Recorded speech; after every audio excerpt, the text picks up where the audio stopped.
All right, everyone, it's your boy Genius. Tried to get Miss Amanda to intro the video. She said she does not do that, that Genius does that. So either way, we got Miss Amanda out to the range. Everybody had been asking whenever she shot the Prime and say, yeah, but she likes that, but she also said she loved the XL. She stole your CC9. Does she love everything that she shoots? Which one does she like the most? Well, I guess it could be said you could like different ones for different reasons, you know, but either way. For each week. One for each week. There you go. So we already did one on the FNXL and the Canik Prime. If it's up yet, check it out. If not, it'll be up soon. We'll see what our thoughts are on that. Remember, this is not a size, weight, capacity, value, none of that type. It's just 100% shootability, which one I shoot better with, which one I would prefer to carry, and for what reason. Okay, that's what it is. Trying to keep it as short as possible.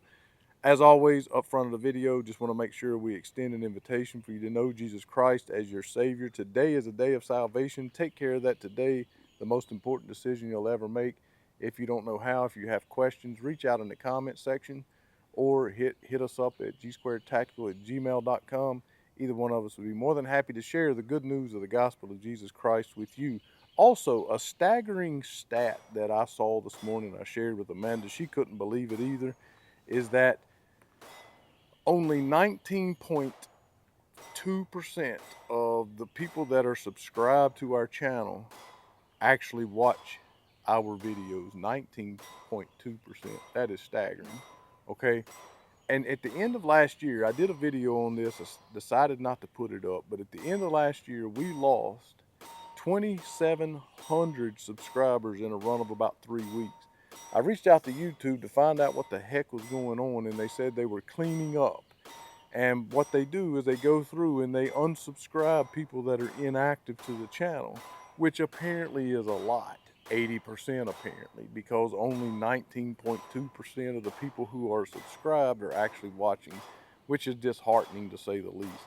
Okay, 80.8% of the people who watch our content are not subscribed.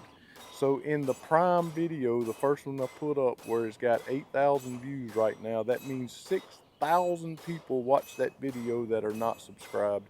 That means 6,000 people could be potentially subscribed to the channel who are not. If you enjoy content that you see on YouTube, if it's informational for you, if you take value from it, if it helps you make a decision on a gun purchase, listen, the only way that these channels stay relevant, the only way that they can make money and get themselves out there to potential people that will send them, you know, guns and things of that nature to review so that they can continue to give you the information you desire, you have to hit that subscribe button. I'm sorry for rambling about this, but that did catch me off guard this morning. If you're watching this and you are not subscribed, please subscribe. If it's helping you out, then hit that subscribe button because it helps us out a ton as well. Either way, you got the CC9, you've already picked it up, you're going to shoot that first. Okay, you did really like that. So what is your initial thought, you know, holding that one in the hand versus the Prime? It's a little heavier. You think it's heavier than the Prime? It's Let's hold it, see what we got. it's about the same. About the same, but the HK is a lot smaller. The HK is a lot smaller though. Yeah. So you would say, but that speaks to the tankish build of the HK because it is built like a tank. So we're gonna shoot at what? The left target? Yep. Okay, well, we're gonna see what you got here with the HK. You ready? I'm ready.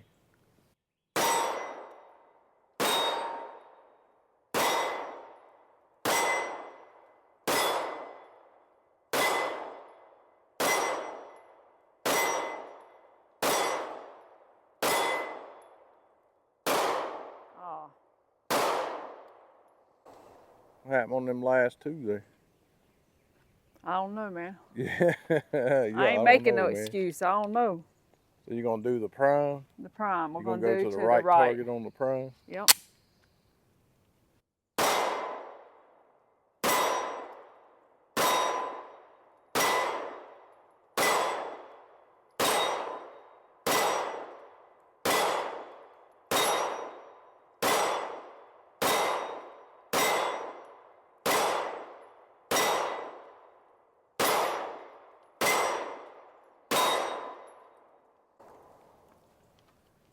I'll tell you, that Prime beats that CC9. Huh? The Prime beats the CC9. I mean, beats it in what way, though? The smooth of the shooting. I feel that the CC9 was a little bit more snappier. But you seen when I shot, I double tapped it on the Prime once. Did you see that? I didn't notice. No. Yeah, I double tapped it. So, so I mean, the CC9 is still a gun. I mean, to carry it would be the CC9. I mean, just looking at the target, they both look the same. Both of them have phenomenal groups. I mean, I feel this one's snappier than the. Well, yeah, I mean, it's a heck of a lot smaller though. But you said the same thing essentially that you said about the XL is that, again, the trigger thing with the Canik. The Canik, yeah. That's why I said I double tapped it. You said you enjoyed shooting the Prime more, which makes sense. I mean, it is a competition, fun range toy for sure.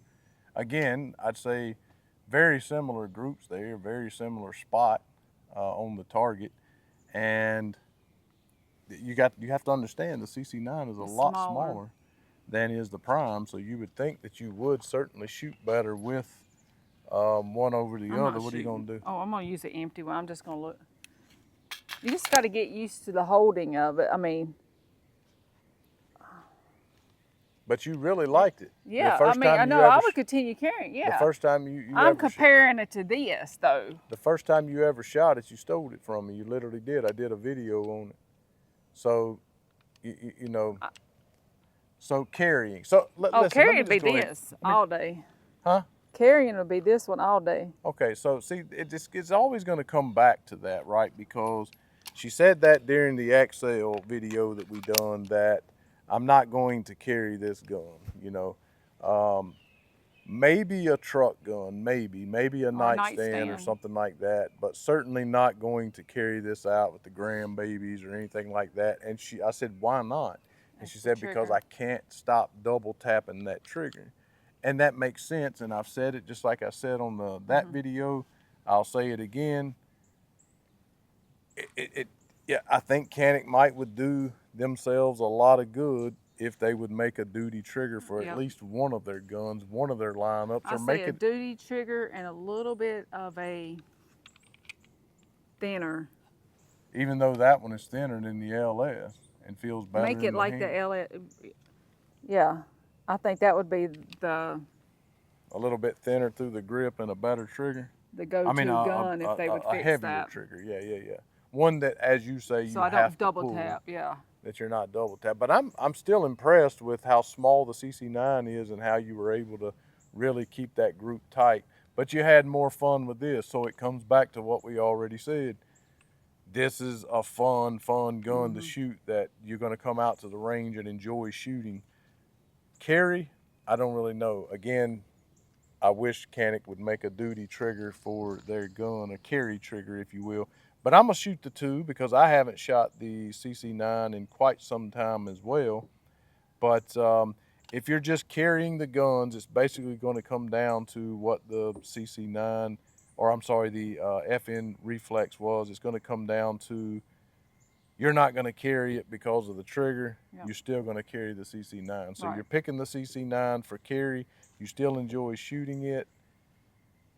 And it's not too much. The recoil's not too much.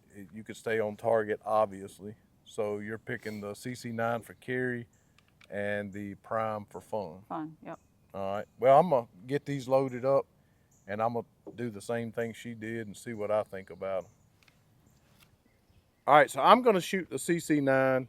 I do just have the 10-round magazine in here, so she took my extra pinky extension there. So either way, that's my excuse, already making excuses. That's right, that's how I roll.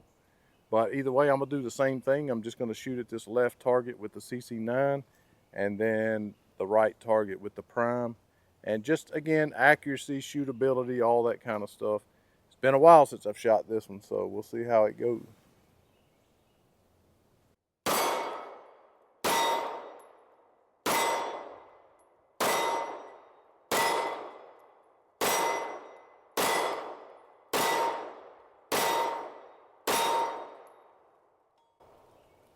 pulled that that first one real low, but again, this is the first time I pulled the trigger on this gun in months.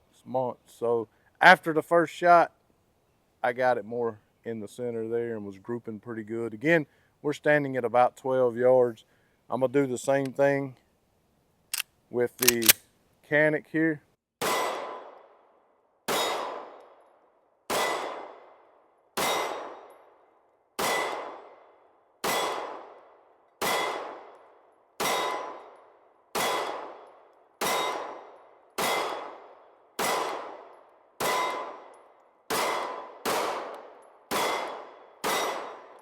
Heard that double tap.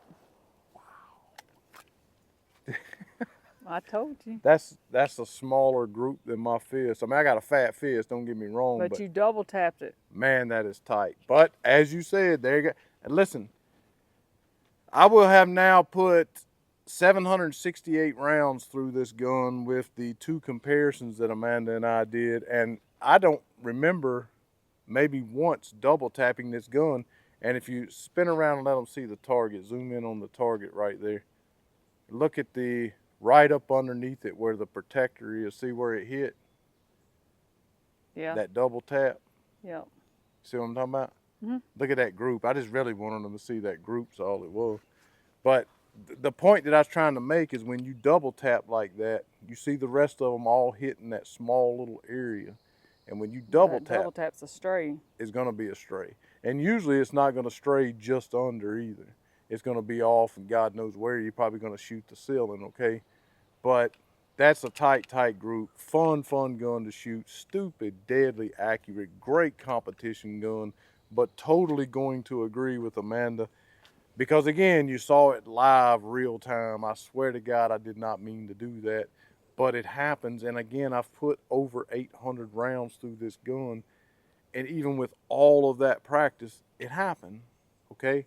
So it's just not a gun that I feel comfortable or I feel comfortable with one of my daughters or my wife carrying because it's just too easy to double tap that trigger.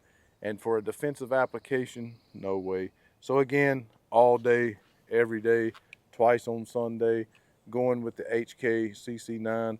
Once you get it dialed in and you practice maybe 4 or 5 magazines, you're solid with this. Golden, built like a tank, it's going to be accurate, going to hit where you're aiming, and it's always going to be reliable. So reliability, function, carryability, duty trigger, all of those things, I'm going with the CC9.